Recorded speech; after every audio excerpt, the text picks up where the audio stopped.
दोस्तों इस टाइम में इस युग में ये काजल चौधरी अपनी सास को सर पे रखकर और परिक्रमा 84 कोस की दिला रही है। मैं कहता हूँ मान और सम्मान इस बहन का देखिए कितना बड़ा कितना हौसला होगा इस युग में जो अपनी सास को सर पे रखकर और 84 कोस की परिक्रमा दिला रही है। दोस्तों ये बुजुर्ग है, ये हमारी माँ है। माँ मान और सम्मान यानी कि बुजुर्ग के पैरों में जन्नत होती है। और अगर आप आज इस युग में कुछ बुजुर्ग ऐसे होते जो चल नहीं पाते, उनकी लोग सेवा करना छोड़ देते, तो आप चाहे किसी भी पूजा कर लो, चाहे नमाज पढ़ लो, चाहे कितनी भी नमाज पढ़ लो, कितनी कर लो पूजा, अगर माँ बाप का सम्मान नहीं है तो आपको कोई काम की नहीं है। माँ बाप की इज्जत करोगे तो आपका पूजा भी काम आएगा, नमाज भी काम आएगी। बहन जी सही कह रहे हो? एकदम नंबर। तो कितने दिन हो गए बहन जी चलते चलते आपको? आज मुझे 13वां दिन है। हाँ। अच्छा 13 दिन से चल रहे हो आप? कल पंचारी में पूरी होगी, कल पूरी हो जाएगा आपका? हाँ, मेरे घर में सामान होता है एकदम। तो बहन जी हम भी राजस्थान से आए, अलवर जिला से। हम आपकी वीडियो देखते हैं, हम बाकी बहुत ज़्यादा वायरल चल रही है आपकी वीडियो, तो इसलिए स्पेशल आपको देखने के लिए मिलने के लिए आए हम। तो दोस्तों ये हमारी बहन है और ये बहन अपनी सास को सर पे टोकरे में बैठाकर और जब 84 कोस की परिक्रमा दिला रही है।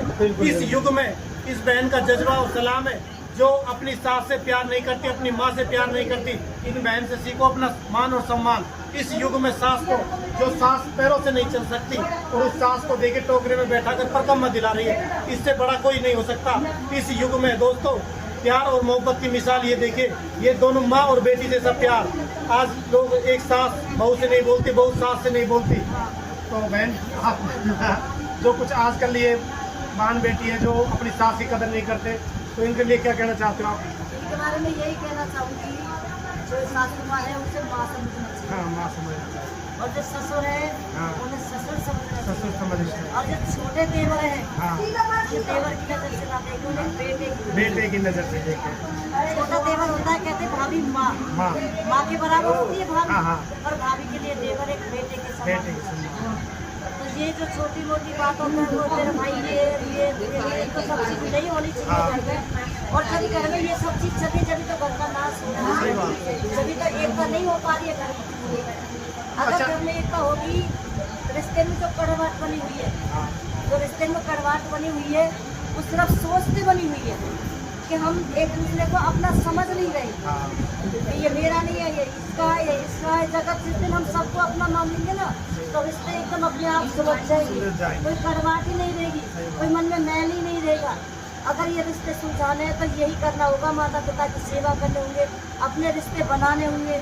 छोटी छोटी बातों पर लड़ना झगड़ना, सास को परेशान करना, ससुर को परेशान करना। अगर पति सुबह जा रहा है, शाम को घर पे आ रहा है, तो उसे फिर आके टेंशन देनी। और पति के पीछे भी परिवार चलाने की बहुत बड़ी जिम्मेदारी होती है। वो सुबह का निकलता है, शाम के घर जब समझो जब घर पे आ जाए तो उसके भी ऊपर बहुत। अब हम क्या है, घर में बैठे रहते हैं, घर का काम करते हैं, खा लेते हैं, सो लेते हैं। लेकिन उन्हें पूछ के देखो ना, वो कैसे कमा के लाते हैं हमारे पेट के लिए। तो इन्हें भी ज़्यादा परेशान ना किया जाए, कोई कचहरी का चक्कर ना लगवाया जाए। ऐसा कोई भी काम ना होना चाहिए रिश्ते में, ना कोई खटास आनी चाहिए। और माता पिता की इतनी सेवा होनी चाहिए, इतनी सेवा होनी चाहिए। जब माता पिता हमारे पास से जाए तो वाह वाह करके जाए कि हाँ मुझे कोई बेटी मिली, कोई बेटा मिला सकता है, दिल को सुकून मिले। उनका दिल